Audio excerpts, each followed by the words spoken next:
Welcome to the Aging Tapestry classroom. Today we're pulling the thread on the activity theory. This theory says people age better when they stay active socially, mentally, and physically. Sounds right, but let's look deeper. What if the community makes activities inaccessible? No transport, no safety, no involvement. Should their aging be seen as unsuccessful? Today, I ask the question, what does it really mean to age well? Is staying active the golden key to happiness in later life? Let's explore one of the first and most debated theories in aging, the activity theory. In 1953, Haverkust and Albrecht proposed the activity theory, but it wasn't published until a decade later. Their core idea?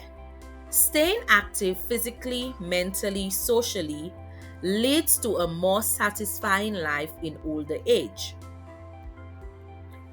There are few research that support this point, but with nuance. Lemon et al. Found that quality matters more than quantity when it comes to the activity. In other words, it's not just about how often someone is active, it's about what they're doing.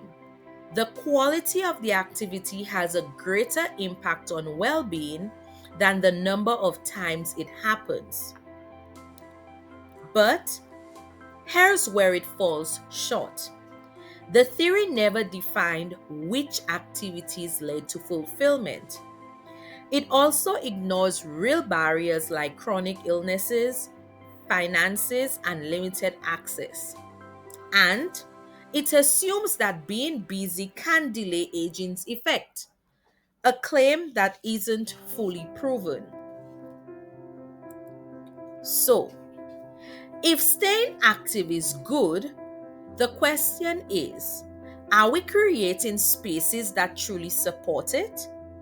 Because what good is a theory if there's no structure to bring it to life?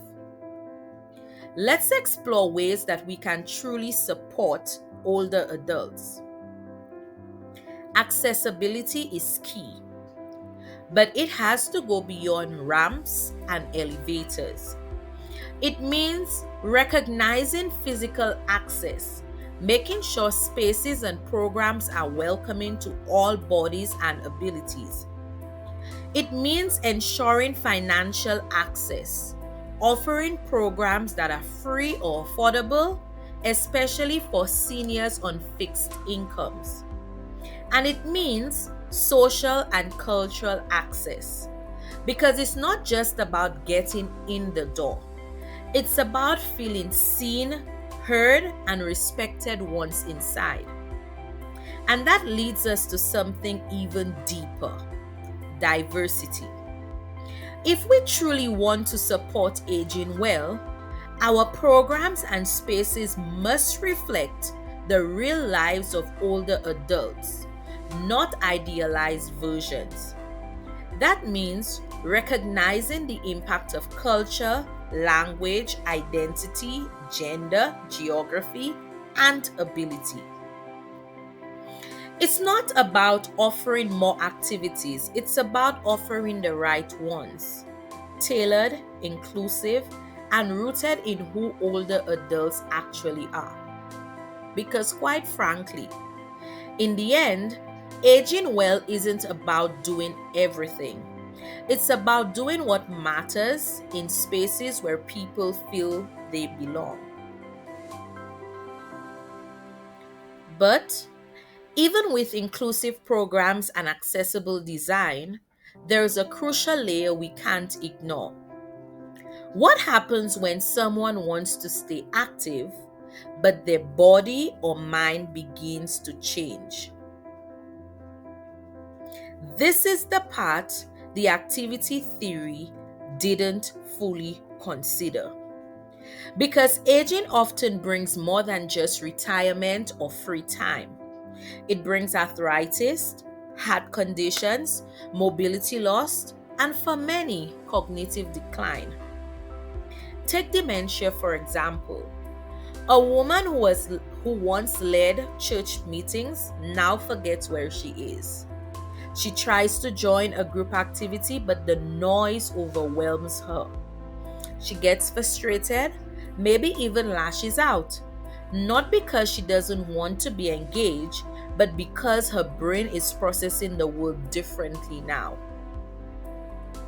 If programs aren't adapted to her needs, if we expect her to just participate like before, we set her up for failure and then blame her for it. This is the missing layer. The activity theory excluded illness, disability, and cognitive decline. Yet, these are central to many people's experiences of aging. So I ask, where do we go from here? If the original activity theory didn't account for illness, disability, or cognitive decline, then how do we support older adults in real, meaningful ways? That's where newer models step in. The selective optimization with compensation model reminds us that aging isn't about doing everything. It's about choosing what matters, focusing on strengths, and adapting where needed. And in dementia care, we've learned that person centered approaches are essential. We no longer ask, why don't they participate? We ask, what still brings them joy, and how can we meet them there? Because meaningful engagement isn't about staying busy. It's about preserving dignity, evoking connection, and helping someone feel alive, even in the smallest of ways. So, what really counts as activity in your community? Is it something structured and scheduled, or something quiet and deeply personal? And more importantly, who's being left out of that conversation? Aging isn't one story. It's a tapestry of experiences, cultures, and identities stitched together by memory, movement, and meaning. Follow the Aging Tapestry for more layered insights, real stories, and new ways of thinking about aging. Let's keep weaving this conversation together.